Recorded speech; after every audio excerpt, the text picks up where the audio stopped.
अस्सलाम वालेकुम। मैं आप सबको खुश आमदीद कहती हूँ। आप लोगों ने दुनिया के 7 अजूबों का तो सुना ही होगा, जिनमें से ताज महल भी एक है। लेकिन क्या आप जानते हैं कि इन 7 अजूबों के अलावा, जो कि मौजूदा दौर के हैं, कदीम ज़माने के अपने 7 अजायब थे।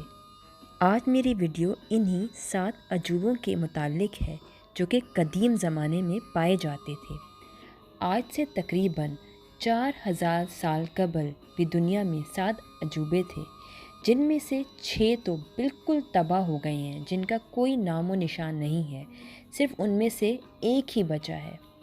ये 7 अजायब अपनी हैरत अंगेज़ आर्किटेक्चर और नफासत की वजह से मशहूर हैं। ये अजूबे उस ज़माने में मिडल ईस्ट, नॉर्थ अफ्रीका और सदर्न यूरोप में मौजूद थे। मुख्तलिफ मौरख़ीन ने मुख्तलिफ इमारतों को इन अजूबों में रखा है, लेकिन आसार कदीमा के माहिर पीटर क्लाइटन और मार्टिन प्राइस ने अपनी किताब the 7 wonders of the Asian world में जिन अजूबों का ज़िक्र किया है, मैं अपनी वीडियो में इन्हीं अजूबों का ज़िक्र करूँगी। सबसे पहले जिस अजूबे का ज़िक्र करूँगी वो है एहराम मिस्र यानी इजिप्शियन पिरामिड्स। आसार कदीमा के माहिरीन के नज़दीक एहराम मिस्र हमेशा से तजस्सुस का मज़मून रहे हैं। बहुत से सवालों के जवाब इनको अभी तक नहीं मिले हैं। ये एक वाहिद अजूबा है जो पुराने ज़मानों की लिस्ट में भी शामिल है और आजकल के दौर में भी इसे इस लिस्ट में शामिल किया जाता है। और यही वो वाहिद अजूबा है जो आज तक अपनी जगह पर मौजूद है। ये पिरामिड्स तकरीबन आज से 4600 साल पुराने हैं। असल में ये पिरामिड्स एक मकबरा है जो कि एक इजिप्शियन फ़िरऔन कूफा का है। ये कई हज़ार सालों तक दुनिया की सबसे बड़ी इमारत होने का दर्जा भी रखती है। जब ये पिरामिड बनाया गया था तो इसकी हाइट 147 मीटर्स थी, लेकिन वक्त गुजरने के साथ साथ और मौसम के उतार चढ़ाव की वजह से अब पिरामिड्स की हाइट तकरीबन 139 मीटर्स है। इस पर जो पत्थर लगाए गए थे अक्सर गुम हो गए या फिर गिर गए।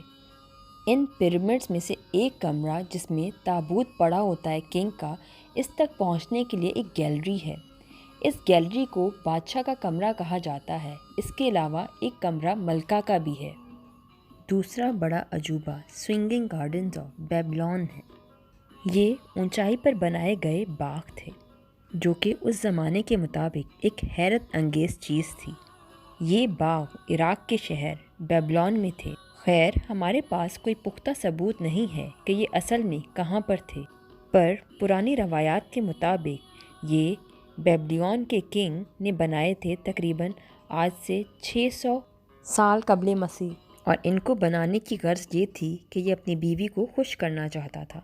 ये बागात ज़मीन पर नहीं बनाए गए थे, बल्कि महल की बालकनीज़ पर बनाए गए थे।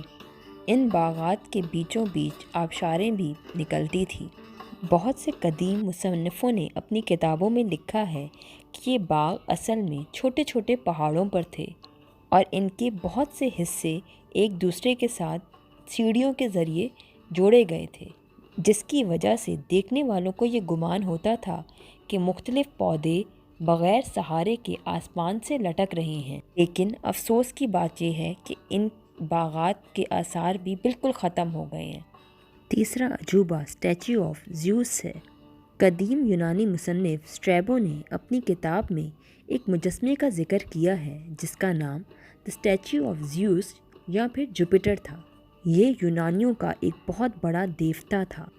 ये मुजस्मा तकरीबन आज से 4050 कबल मसीह बनाया गया है। इसकी ऊंचाई 40 फीट है।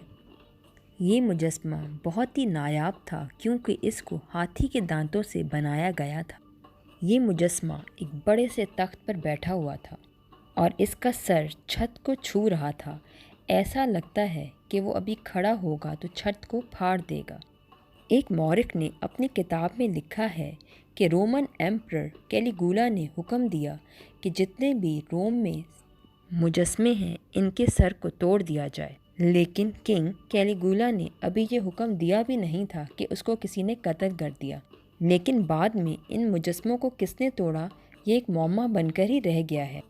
لیکن تاریخ دانوں کے مطابق جب 5ویں صدی میں عیسائیت دنیا میں آئی اور یونان تک پھیل گئی تو کرسچن مشنریز نے ان بتوں کو توڑ دیا۔ چوتھا عجوبہ ٹیمپل آف آرٹمس ہے جو کہ ترکی میں موجود تھا۔ مائیکل ایمنڈروف جو کہ ایک مورخ ہے، اس نے اپنی کتاب میں ایک ٹیمپل کا ذکر کیا ہے جس کا نام آرٹمس تھا، جو کہ 550 قبل مسیح بنایا گیا تھا۔ اصل میں یہ ٹیمپل ایک دیوی کے ساتھ منسلک کیا جاتا ہے جو کہ جانوروں اور شکار کی دیوی تھی۔ یہ ٹیمپل 262 میں گر کر تباہ ہو گیا۔ پانچواں عجوبہ ایک لائٹ ہاؤس ہے جو الیگزینڈریا میں بنایا گیا تھا۔ اس کو اس زمانے کے فرعون ٹالمی II نے بنایا تھا تاکہ رات کے وقت یا کسی بھی مشکل کے وقت ماہی گیروں کو راستہ دکھایا جا سکے۔ یہ لائٹ ہاؤس اس زمانے کی سب سے بڑی بندرگاہ پر بنایا گیا تھا۔ یہ تقریباً 122 میٹر لمبا تھا، لیکن یہ 14ویں صدی میں زلزلے کی وجہ سے گر کر تباہ ہو گیا۔ روڈز ہے، یہ اصل میں ایک مجسمہ تھا یونانی دیوتا کا جو کہ سورج کا دیوتا تھا اور اس کا نام ہیلیوس تھا۔ یہ مجسمہ 280 قبل مسیح میں روڈز کے ساحل پر بنایا گیا تھا جو کہ آج کل موجودہ ترکی میں ہے۔ یہ مجسمہ بھی زلزلے کی وجہ سے گر کر تباہ ہو گیا۔ اس مجسمے کا کوئی حصہ بھی باقی نہیں رہا ہے۔ اس کی وجہ سے اس کی اصل لوکیشن کیا ہے اس کے بارے میں اختلاف پایا جاتا ہے۔ مانا جاتا ہے کہ یہ 44 میٹر ہائی تھا۔ آخری اور ساتواں عجوبہ ہیلیکارنیسس کا مقبرہ ہے۔ اگر اس کو دیکھا جائے تو یہ بالکل اہرام مصر کی طرح دکھتا ہے۔ یہ تقریباً 350 قبل مسیح میں بنایا گیا تھا۔ یہ مقبرہ ترکی کے شہر اناطولیہ میں بنایا گیا ہے اور یہ ایک بہت بڑے جاگیردار کا مقبرہ تھا۔ اس کی بیوی جب تک زندہ تھی وہ یہ مقبرہ بنواتی رہی۔ اس مقبرے کو بنوانے کے لیے بہت خرچہ کیا گیا، لیکن جب کچھ عرصے کے بعد اس کی بیوی کا انتقال بھی ہو گیا تو یہ خیال کیا جا رہا تھا کہ یہ مقبرہ نامکمل ہی رہے گا، لیکن اس کو بنانے والوں نے یہ تہیہ کیا کہ چاہے کتنا بھی خرچہ آ جائے ہم اس کو بنا کر ہی دم لیں گے۔ جب یہ اپنی تکمیل کو پہنچا تو اتنا خوبصورت تھا کہ اس کو ایک مونومنٹ کا درجہ دے دیا گیا۔ خیر، اب اس مجسمے کا بھی نام و نشان باقی نہیں رہا ہے۔ یہ تھے ہمارے 7 قدیم زمانے کے عجوبے۔ آئی ہوپ کہ آپ کو میری یہ ویڈیو پسند آئی ہوگی۔ اب آپ سے نیکسٹ ویڈیو میں نیکسٹ ٹاپک کے ساتھ ملاقات ہوگی۔ تب تک اللہ حافظ، اپنا خیال رکھیے گا۔